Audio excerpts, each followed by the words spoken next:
Homi K.Bhabha is the Anne F. Rothenberg Professor of English and American Literature and Language, and a director of the Humanities Center at Harvard University. He is one of the most important figures in contemporary post-colonial studies, and has developed a number of the field's neologisms and key concepts, such as hybridity, mimicry, difference, and ambivalence.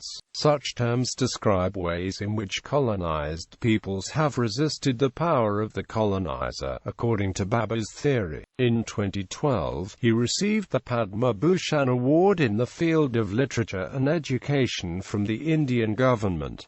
Early life and education. Born in Mumbai, India to a Parsi family, Bhabha graduated with a BA from Elphinstone College at the University of Mumbai and an MA, M.Phil, and D.Phil in English Literature from Christ Church, Oxford University. Career. After lecturing in the Department of English at the University of Sussex for more than 10 years, Bhabha received a senior fellowship at Princeton University, where he was also made Old Dominion visiting professor. He was Steinberg visiting professor at the University of Pennsylvania, where he delivered the Richard Wright Lecture Series. At Dartmouth College, Bhabha was a faculty fellow at the School of Criticism and Theory.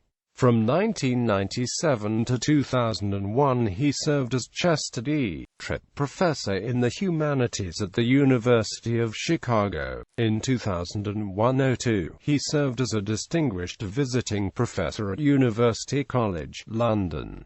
He has been the Anne F. Rothenberg Professor of English and American Literature and Language at Harvard University since 2001. Bhabha also serves on the editorial collective of Public Culture, an academic journal published by Duke University Press.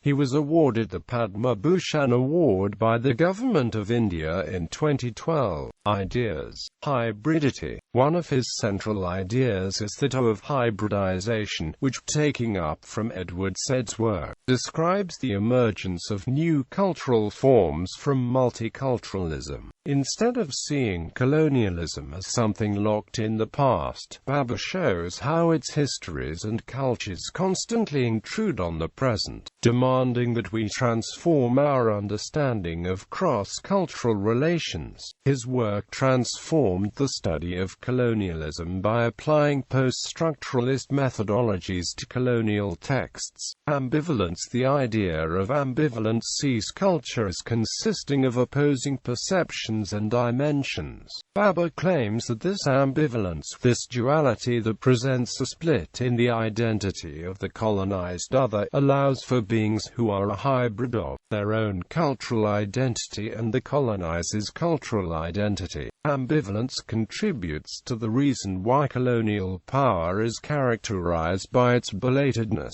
Colonial signifiers of authority only acquire the meanings after the traumatic scenario of colonial difference, cultural or racial, returns the eye of power to some prior archaic image or identity. Paradoxically, however, such an image can neither be original, by virtue of the act of repetition that constructs it, nor identical, by virtue of the difference that defines it. Quote, accordingly, the colonial presence remains ambivalent, split between its appearance as original and authoritative and its articulation as repetition and difference. This opens up the two dimensions of colonial discourse, that which is characterized by invention and mastery, and that of displacement and fantasy, cultural difference, enunciation, and stereotype. Bhabha presents cultural difference as an alternative to cultural diversity. In cultural diversity, a culture is an object of empirical knowledge, and pre-exists the knower, while cultural difference sees culture as the point at which two or more cultures meet, and it is also where most problems occur. Discursively constructed rather than pre-given, a process of enunciation of culture as knowledgeable. Enunciation is the act of utterance or expression of a culture that takes place in the third space. Since culture is never pre-given, it must be uttered.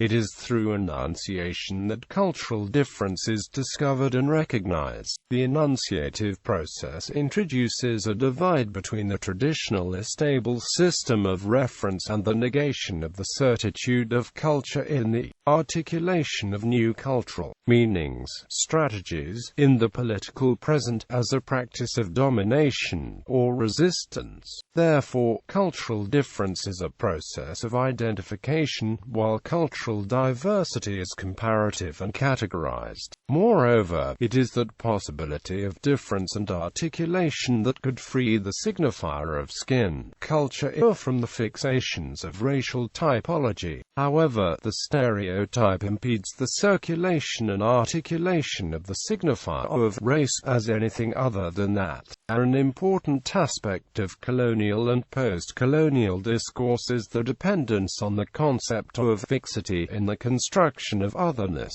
Fixity implies repetition, rigidity, and an unchanging order as well as disorder.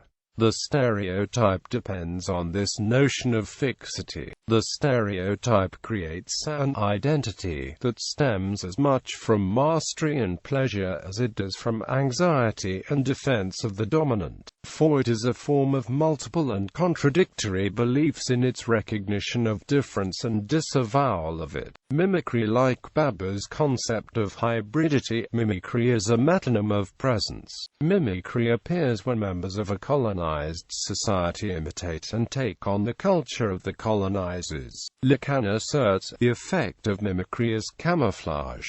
It is not a question of harmonizing with the background, but against a mottled background. Colonial mimicry comes from the colonists' desire for a reformed, recognizable other, as a subject of a difference that is, as Bhabha writes, almost the same, but not quite. Thus, mimicry is a sign of a double articulation, a strategy which appropriates the other as it visualizes power. Furthermore, mimicry is the sign of the inappropriate, a difference, a recalcitrance which coheres the dominant strategic function of colonial power, intensifies surveillance, and poses an imminent threat to both normalized knowledges and disciplinary powers. In this way, mimicry gives the colonial subject a partial presence, as if the colonial is dependent for its representation within the authoritative discourse itself. Ironically, the colonists desire to emerge as authentic through mimicry, through process of writing and repetition, through this partial representation. On the other hand, Bhabha does not interpret mimicry as a narcissistic identification of the colonizer in which the colonized stops being a person without the colonizer present in his identity. He sees mimicry as a double vision which, in disclosing the ambivalence of colonial discourse, also disrupts its authority, and it is a double vision that is a result of what described as the partial representation, recognition of the colonial object. The figures of a doubling, the part objects of a metonymy of colonial desire which alienates the modality and normality of those dominate discourses in which they emerge as inappropriate colonial subjects. The colonists' desire is inverted as the colonial appropriation now produces a partial vision of the colonizer's presence. A gaze from the other is the counterpart to the colonizer's gaze that shares the insight of genealogical gaze, which frees the marginalized individual and breaks the unity of man's being through which he had extended his sovereignty. Thus, the observer becomes the observed, and partial representation rearticulates the whole notion of identity and alienates it from essence. Third space. The third space acts as an ambiguous area that develops when two or more individuals, cultures interact. It challenges our sense of the historical identity of culture as a homogenizing, unifying force, authenticated by the originary past, kept alive in the national tradition of the people. This ambivalent area of discourse, which serves as a site for the discourse of conditions of enunciation, displaces the narrative of the Western written in homogeneous, serial time. Quote, It does so through the disruptive temporality of enunciation. Bhabha claims that cultural statements and systems are constructed in this contradictory and ambivalent space of enunciation. As a result, the hierarchical claims to the innate originality or purity of cultures are invalid. Communication implies that culture has no fixity, and even the same signs can be appropriated, translated, rehistoricized, and read anew. Influences. Bhabha's work in post-colonial theory owes much to post-structuralism. Notable among Bhabha's influences include Jacques Derrida and deconstruction, Jacques Lacan and Lacanian psychoanalysis, and Michel Foucault's notion of discursivity. Additionally, in a 1995 interview with W.J.T. Mitchell, Bhabha stated that Edward Said is the writer who has most influenced him.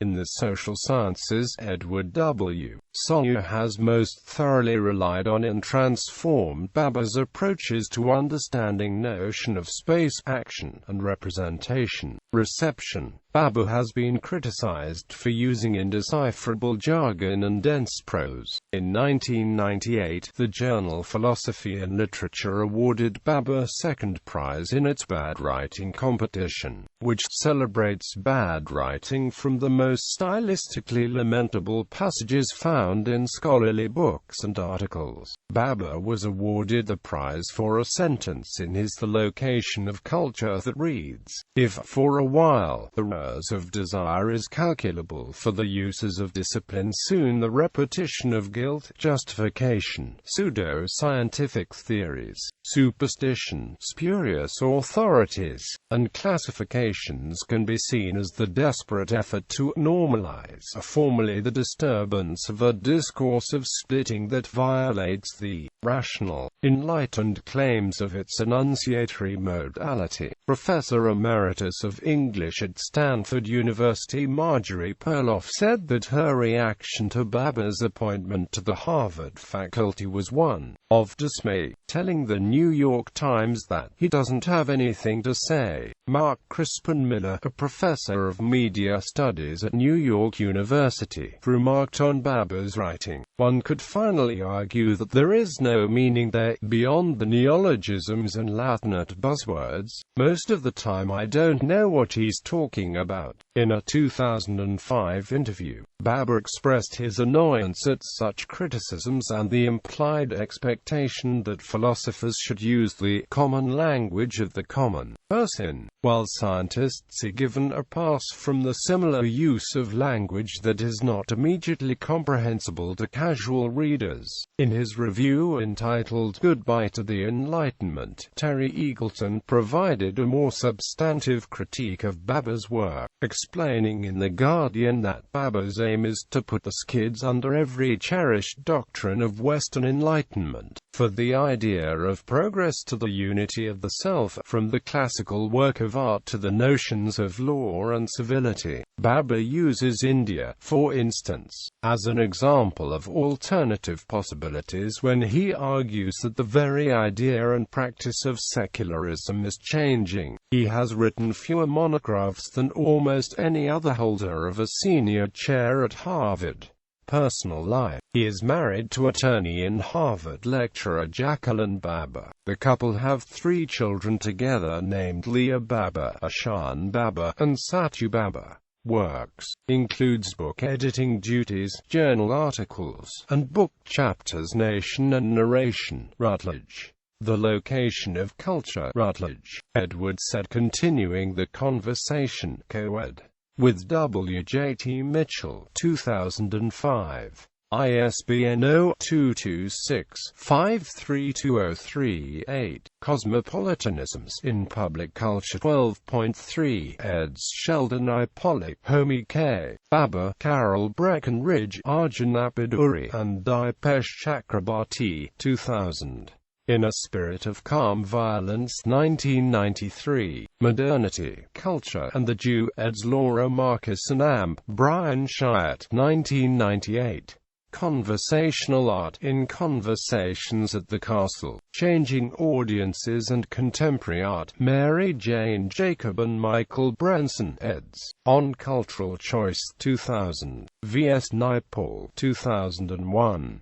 Democracy Derealized, 2002. On Writing Rights, 2003. Making Difference, The Legacy of the Culture Wars, 2003. Adagio, 2004. Still Life, 2004. Foreword to The Wretched of the Earth by Frantz Fanon, Transl. Richard Philcox, 2004. Framing Fanon, 2005. Without Boundary, with Feresht Daftari and Orhan Pamuk, 2006. The Black Savant and the Dark Princess, 2006.